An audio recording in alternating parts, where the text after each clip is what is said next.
মানলে রহমতুল্লাহ, মানলে রহমতুল্লাহ, না মানলে লানতুল্লাহ। লানতটা এবার খুব ভালো করে দেখা গেছে পূজা মণ্ডপ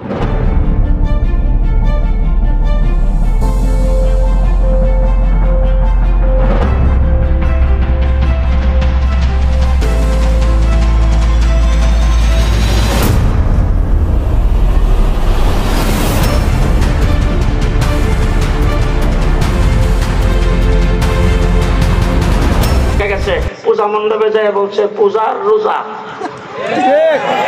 ইমান আছে তো? না, কথা বলেন না কেন?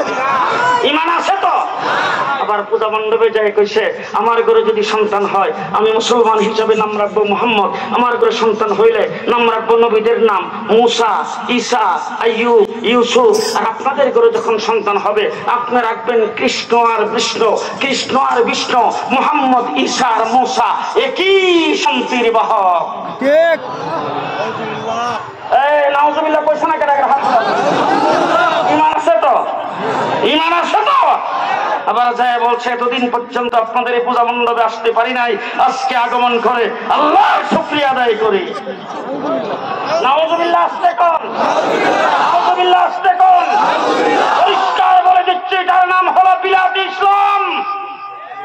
এই দেশে মডার্ন ইসলাম কায়েম করতে চায়, আধুনিক ইসলাম কায়েম করতে চায়, পরিষ্কার ঘোষণা করে যাচ্ছে আমরা এই বাংলার জমিনে মদিনার ইসলাম কায়েম করতে চাই, মদিনার ইসলাম কায়েম করতে চাই।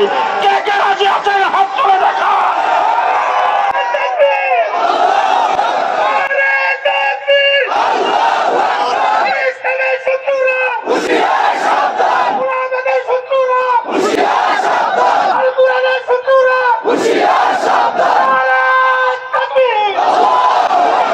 আমাদেরকে রাজাকার বলে গালি দেওয়া হয়েছে, আমরা পাকিস্তানের পক্ষে একটা শব্দ উচ্চারণ করি নাই, কিন্তু নির্যাতন বুক করতে করতে পর্যন্ত এসেছি।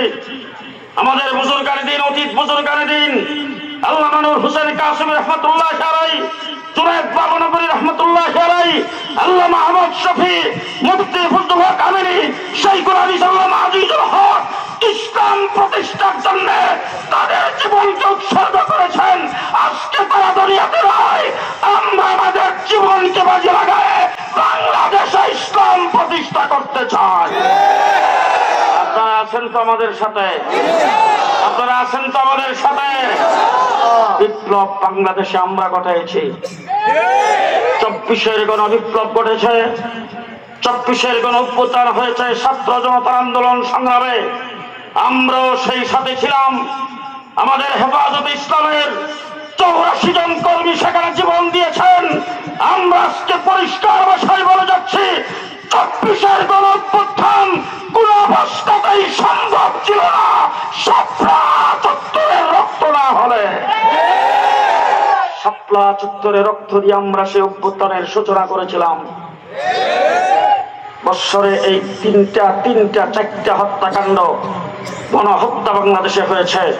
একটা হলো পিলখানার গণহত্যা, আরেকটা হলো শাপলা চত্বরের গণহত্যা, আরেকটা হলো 2021-এর গণহত্যা, আরেকটা হলো 24-এর গণহত্যা। পরিষ্কার ভাষায় বলতে চাই 2013 সালের শাপলা চত্বরে আমরা, 2021-এ মোদী বিরোধী আন্দোলনে আমরা রক্ত আমরা দিয়েছি। আমাদেরকে বাদ দিয়ে বাংলাদেশে কোনো ট্রাইব্যুনাল চলবে না, কোনো সংস্কার চলবে না।